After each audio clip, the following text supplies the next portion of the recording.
एक दफ़े एक पुट पंहिंजी पोड़ी माउ खां पुछियो, अमा हाणे त मां वॾो थी वियो आहियां, कमाईंदड़ आहियां, पोइ बि तूं हर वक़्त मुंहिंजे लाइ दुआ छो घुरंदी रहंदी आहीं?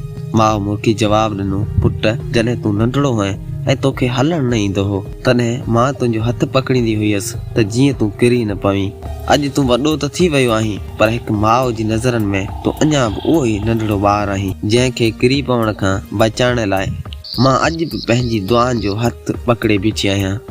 यादि रखजां पुट, तुंहिंजी महिनत तोखे महल त ॾियारे सघे थी, पर उन्हनि महलनि में सुकून सिर्फ़ु तुंहिंजी माउ जी दुआ ई आणे सघे थी। दुनिया तोखां तुंहिंजी हैसियत पुछंदी, पर तुंहिंजी जीजल माउ तोखां तुंहिंजो हाल पुछंदी। दोस्तो, जेसि ताईं वालिदैन जी दुआ साण आहे तव्हां कॾहिं बि नाकाम न थींदा। अगर ॻाल्हि पसंदि आई आहे त असांजे वीडियो खे लाइक ऐं चैनल खे सब्सक्राइब लाज़मी कंदा ऐं कमेंट में पंहिंजी जीजल माउ जे लाइ हिकु अनमोल अल्फाज़ लाज़मी लिखंदा। हिकु दफ़े हिकु पुट पंहिंजी पोड़ी माउ खां पुछियो, अमा हाणे त मां वॾो थी वियो आहियां, कमाईंदड़ आहियां, पोइ बि तूं हर वक़्त मुंहिंजे लाइ दुआ छो घुरंदी रहंदी आहीं?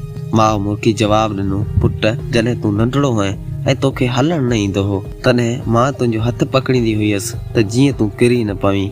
अॼु तूं वॾो त थी वियो आहीं, पर हिकु माउ जी नज़रनि में तूं अञा बि उहो ई नंढड़ो ॿारु आहीं जंहिंखे किरी पवण खां बचाइण लाइ मां अॼु बि पंहिंजी दुआनि जो हथ पकड़े बीठी आहियां।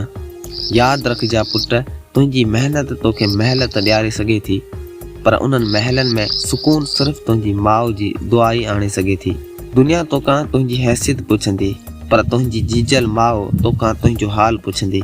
दोस्तो, जेसि ताईं वालिदैन जी दुआ साण आहे तव्हां कॾहिं बि नाकाम न थींदा।